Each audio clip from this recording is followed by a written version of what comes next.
Very good afternoon, ladies and gentlemen. Uh, Thanks, Rahul. Uh, and Jimmy is a strong anchor. So I think let's begin the retail assets. I'm going to make an effort to, one second, let me just check this. Yeah. So my aim is to cover broadly these three aspects. So I give you a quick sense on what's our level of readiness as far as these set of businesses are concerned.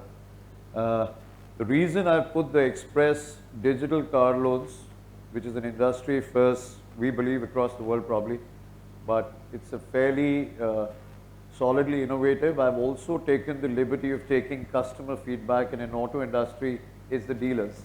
You can't, it's best that you hear them out. It's a minute or two of video there I've got for you to give you a sense. I'd also heard somebody make a point on how ready are we, future ready are we on the digital side. So at least for retail lending, I'm going to give you a quick sense of what quality of products we've taken out so that you have what's our strength area in terms of coming up with indigenous products. Then a quick sense on what our fundamental strategy and retail assets is important to do it because we balance it off with three tenets very clearly on the foundation on which we grow. And then a quick sense of how indigenous strength retail lending has in the bank for all of you to kind of build confidence on why we believe we are on a more sure footed from here on. Okay, the fundamental assumptions of, let me in simplistic terms, what we've launched for the auto loan industry, and we believe it's the first of the industry, is most people in auto loans today, it's all physical documentation. You have to go to the dealership. Most people walk out of the dealership today without closing finance. At best, there's a talk of approval which happens. But there's virtually a % odd which gets dispersed in the industry. So what we've really done, and we're producing to the markets, is that a customer could actually walk into a dealership. He could also walk into any of my thousands of branches. He may be an account holder, he may not be an account holder. But if he walks in and he says, I want a car loan, both these entities will give you a sense. And of course, the online journey, the most important. You could be sitting at home 24 hours by 7 and go on the Google and say, I want a car financing, which I can disperse in my space sitting at home. All these three options, which were not possible earlier, as I talk to you, is gone live. So I could walk into a dealership and I could walk out with the loan dispersed to the dealer. I could walk into my branch, I could be any of my public sector banks or any other private bank account holder, but I could take a car loan from HDFC Bank. And in 30 minutes, with your video KYC done, you will leave with a complete dispersal done to your dealer and the car of your choice. So the fundamental is that while 90% of the car buying was there, there was less than 2% which actually happened end to end. So this was really the assumption on which we started working. And it took us almost 2 years to get this done. We really used the COVID period to get this thing absolutely wired up and so that we are ready to go live with this.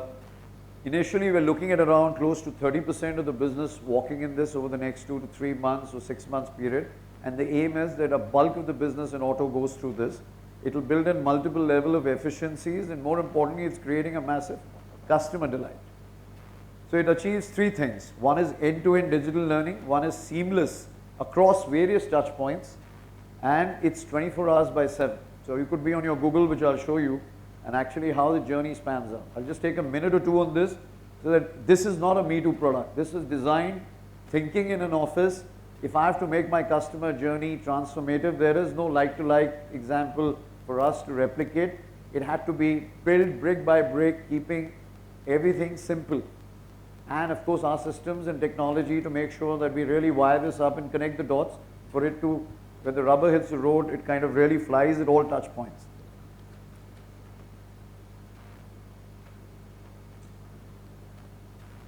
Is the video before this or after this? Okay. These are the fundamental major assumptions which I shared with you, that 90% of the car buying journey begins online but can't continue online to the dispersal stage. 40% of annual auto credit products grow in semi-urban and rural. So as the bank, you've been hearing since morning that are building our thrust on the semi-urban rural. Imagine if you got to expand your vehicle sales across the network. If you don't have a seamless journey option, even in an assisted mode, by the way, can be a very big strength. You just have to land up just one time. Otherwise, imagine you go land up one time, he's not ready with his documentation, you go again. It becomes to and fro. And the same thing which you do in a metro, if you have to replicate it across 50 kilometers, 60 kilometers, you can well imagine how important this product is. Even in an assisted model, you can actually on a mobile app close it end to end. This needs massive strength of credit at the back end for us to pull it off. 50% of incremental trades, again, semi-urban, rural, as per most of the reports, 80% of manufacturers build dedicated channels. They are building in online platforms. But unless the financing world connects to this for the dispersal, most of the online platforms for the car sales can't be executed because the bulk of them happens to be car financing. So the minute we get activated, we've received overwhelming response from the leading manufacturers on the way we're moving forward, and as we move into the phase 2, we'll get more seamless.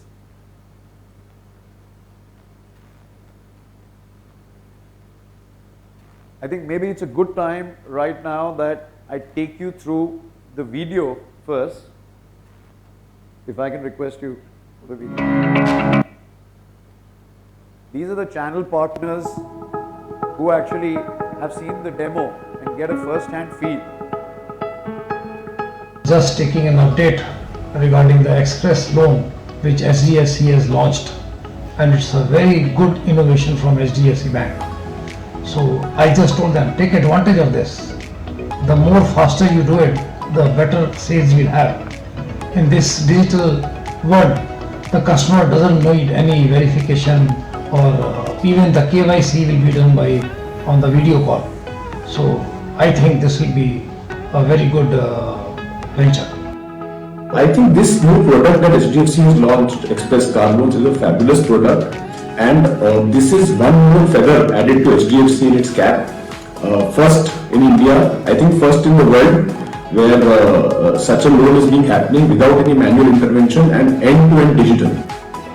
Yesterday I was reviewing one of my GM sales, and he showed me a presentation on how HDFC Bank does a auto loan disbursement within 20 to 30 minutes. And I was really so shocked and in fact very happy that this process of a very shortcut, first time heard in the industry, would help us to increase our sales. HDFC have come up with a super fast sanctioning refinance for our customers. Super fast, I mean to say, in 30 minutes to 40 minutes without any intervention. Just give some small details and the bank will process digitally their finance, which is absolutely fantastic. When we ourselves experienced HDFC Express Car Loan from HDFC, which is the end-to-end digital with their online approval, KYC, disbursement capabilities, we believe now financing experience will also be in our control. With HDFC Bank, we can extend the best car buying experience to our customers. HDFC has come out with a product where HDFC can disburse a loan within 30 minutes. I think I must compliment the entire team of HDFC for bringing such an innovation to the auto retail industry.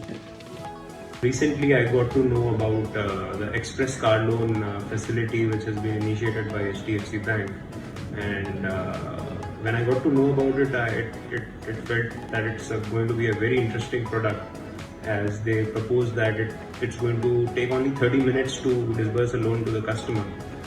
And in the past week, I got to know that a couple of files were disbursed through this process, and it was lightning fast.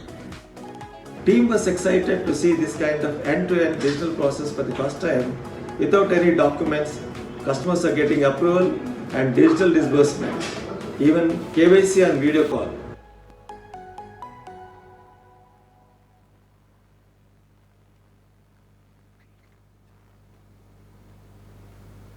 Okay, moving on to the retail assets fundamental strategy. Let me just quickly give you a sense on how do we build this business consistently over years, and are confident to take it from here on consistently at probably a 20% plus growth rate it's extremely important that we run with these top three, which you see is an uncompromised tenet on which we run this business. One is absolute, solid, consistent, good quality portfolio. They're best in class yields and margin across industries and consistently operating at prudent pricing. On the distribution side, if you actually go out in the market, we have a substantially large open market acquisition across a set of retail asset products. We almost have the first right of refusal at most touch points. One of the biggest strengths, which I just gave you a quick sense of the new product that we launched, and I'll probably end it with a couple of, just a summary of what all products we've launched, which are completely indigenous. They're not me too. They're absolutely bang on real. And this has opened a completely new floodgates. They were started with keeping the customer at the center, work backwards, virtually like a fintech probably would do it. If I were to start a own fintech company, probably it won't be any different than what we've done in the bank.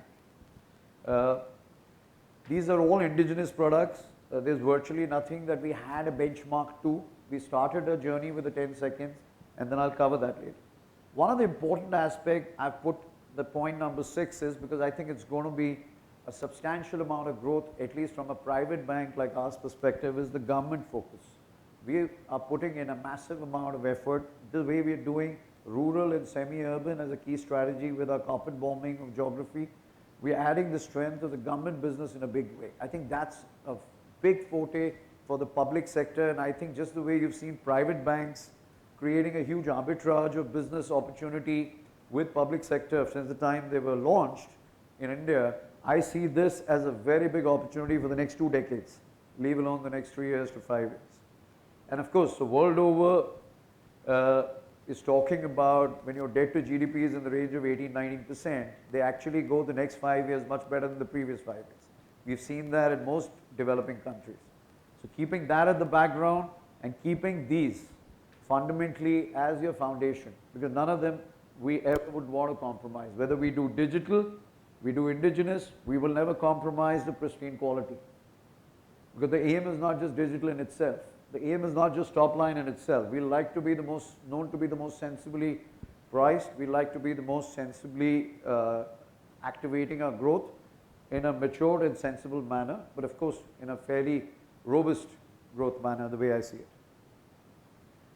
Quick sense of couple of products. On the unsecured side, as I mentioned to you, I think government is going to be a massive growth engine for the unsecured business with very, very sensible delinquency levels and consistent. We've even seen during COVID, and we'll ask Jimmy to probably give a sense, even through the toughest of phases, I think unsecured has really held the ground very solidly, and we seem to be garnering even more confidence on our credit quality. I just covered the Express Digital Car Loans. It's an industry first, 24 hours by 7. It's not just for existing customers, not just for account holders. We're taking this on further, and that's the differentiator. We're taking it on to any account holders, and it can become a major acquisition tool as well. Consolidating gold loan branches, this is an important one. On the gold loans, you heard the managing director in the morning, we are in a conscious manner substantially increasing our gold loan distribution by around 3 to 4 times. And we expect that kind of an area to really, in the second part of the financial year, to pick up massive robust growth, visibly more than normal years. I think the digital end-to-end personal loans, which is only for existing customers on the 10-second side, we are working on an end-to-end solutions for new-to-bank customers, probably launched by the 3rd quarter for this financial year, which itself could be a very fast-moving and create another strength of acquisition tool across. Yes, expanding geographies across retail assets is a continuous journey for us. Expanding boundaries with speed across, expanding reach in semi-urban and rural areas. If you see most of our products, including a complex product like auto loan, which has interdependencies. It's not like personal loan to you, bank to your account. This is a far more complex, which we had to crack. We are building an infrastructure, and actually the rubber's hitting the road. So I think we're confident, like I shared with you, on substantially enhancing our productivity with all this, because you can quickly move on to the next case. So we're expecting our sales productivities to kick in.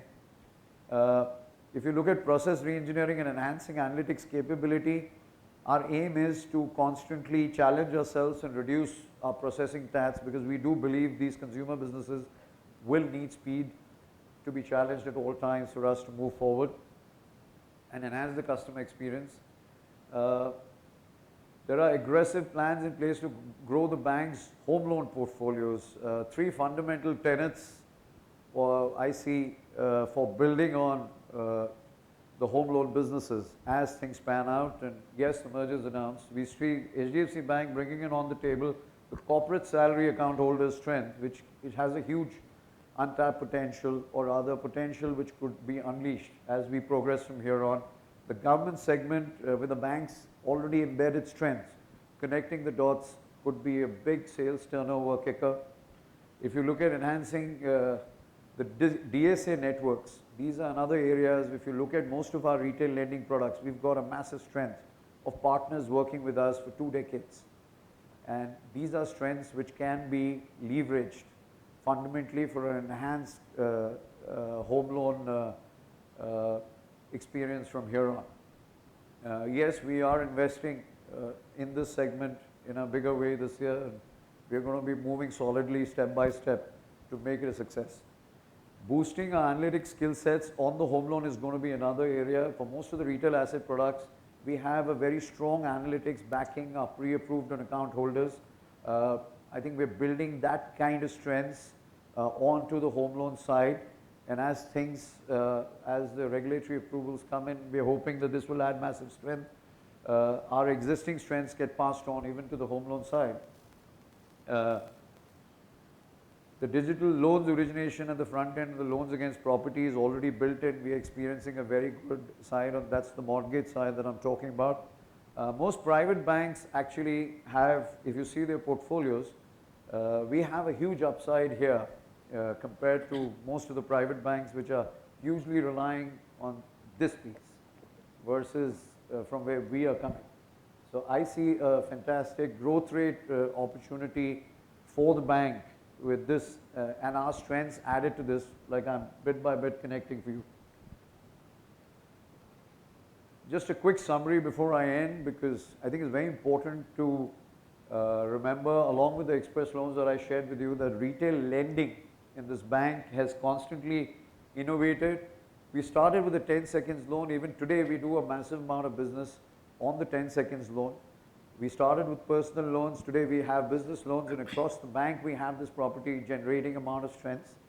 We could also take, imagine the top-up opportunity, even subsequent once the regulatory approvals come in, you could actually add that strength even to the home loan side, and we could look at that and ease the comfort for the customers.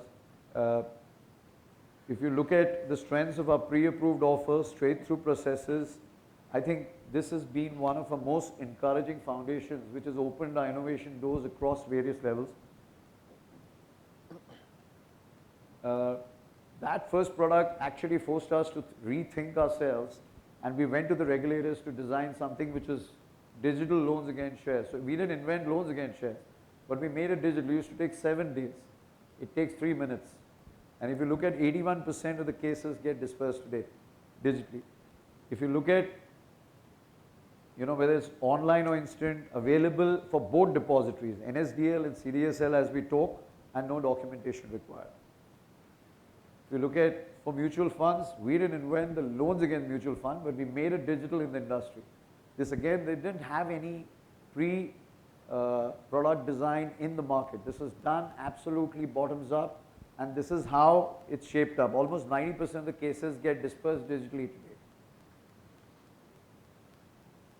Unsecured journey, which I said is coming soon, probably by the 3rd quarter, we're confident that we should be able to bring it on the table and create a new set of excitement on it, just the way we've done it, along with our marketing and the entire bank.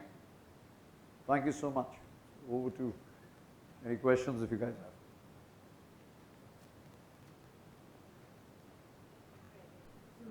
Would your segments be similar, army or See, I think government, like I said in my opening remarks, man, government offers is predominantly, even on retail, if you actually see penetration levels, it's predominantly public sector. So the minute you launch and open up non-account holder personal loans, and we're launching non-account holder auto loans. I mean, some of these products, public sector banks, even the bank you mentioned, doesn't have it.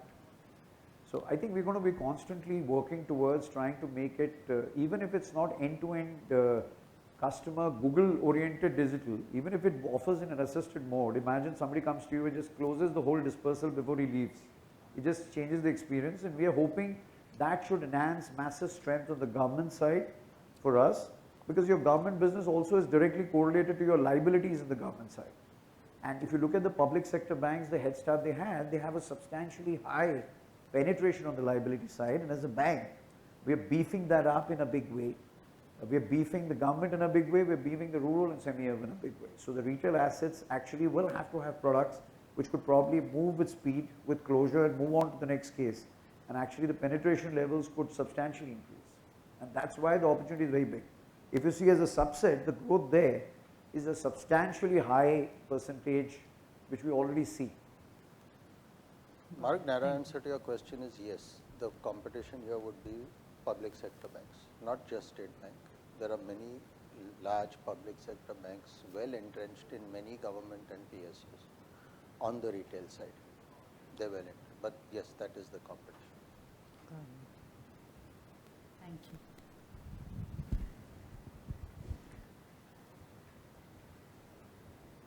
Yeah. You need the mic.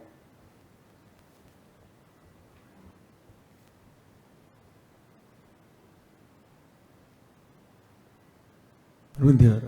I had a question on the DSA sales of mortgages. When you were doing it for HDFC Limited, was that activated, and how large is it vis-a-vis a bank channel, right? Because we are only discussing about branches doing mortgages. Can you talk about, because for a secured product, DSAs can be a very large part of what you can sell in mortgages. Yeah, so the answer is it is activated in a very small manner, but it's not activated in a full-grown manner. So the opportunity is like substantially leagues beyond what it's just barely scratching the surface level.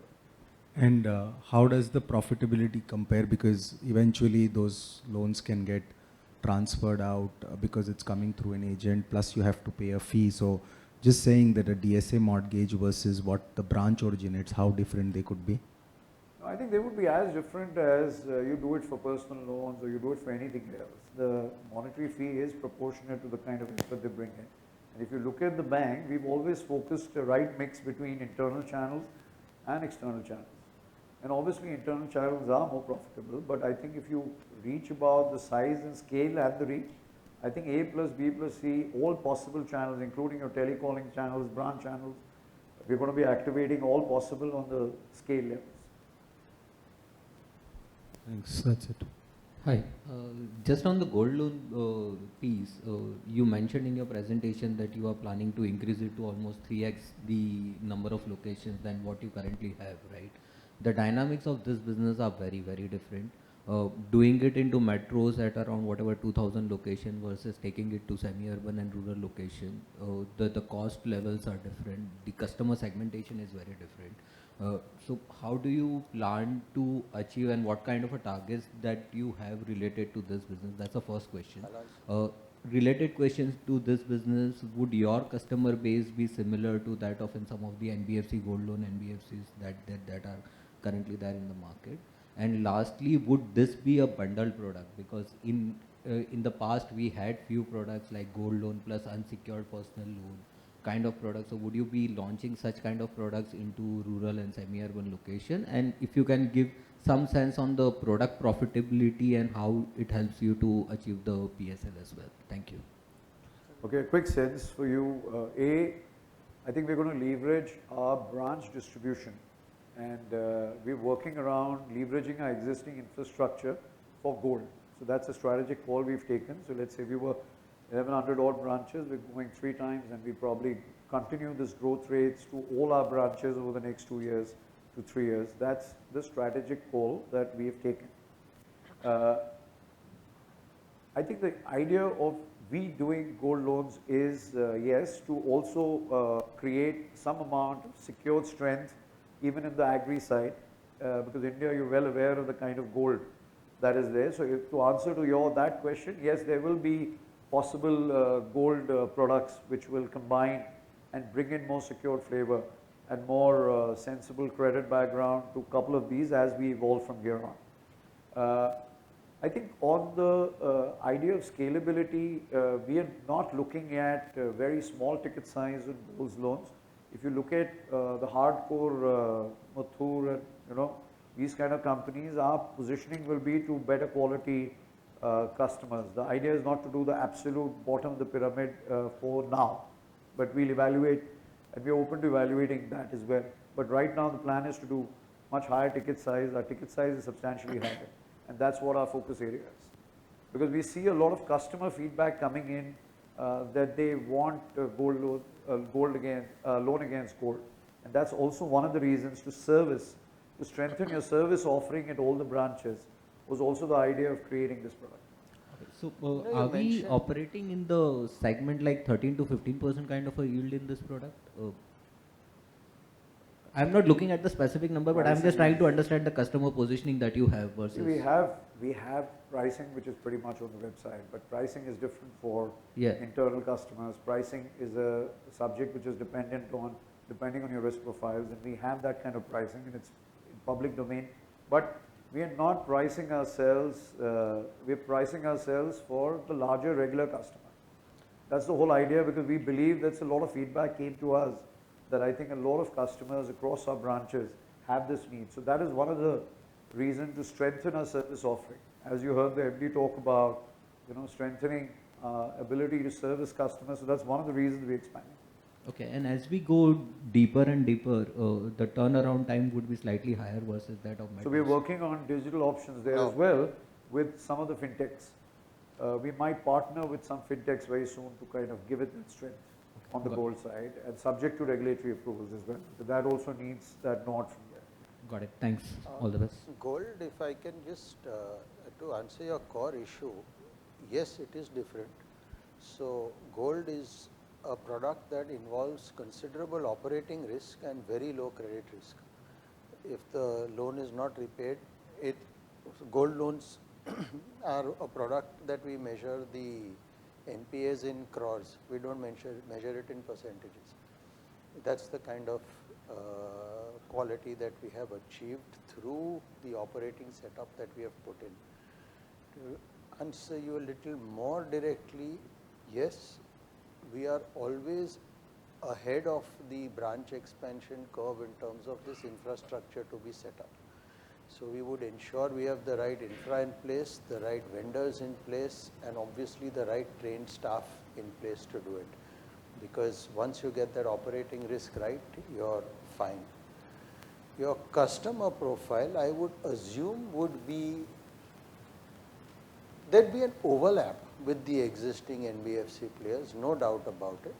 There would be an overlap, but we have noticed a slight differentiation in the credit quality because we have started monitoring bureau stats and those sort of things for our customers, and we have noticed them to be a little different. But as we go deeper and deeper, I definitely don't want to promise that. So you should take that answer home as yes, it would probably be the same customer. But frankly, that doesn't matter. You get your operating risk in order, you're not going to lose money in gold loans. All right. Thank you so much, Mr. Kapil and Mr. Tata.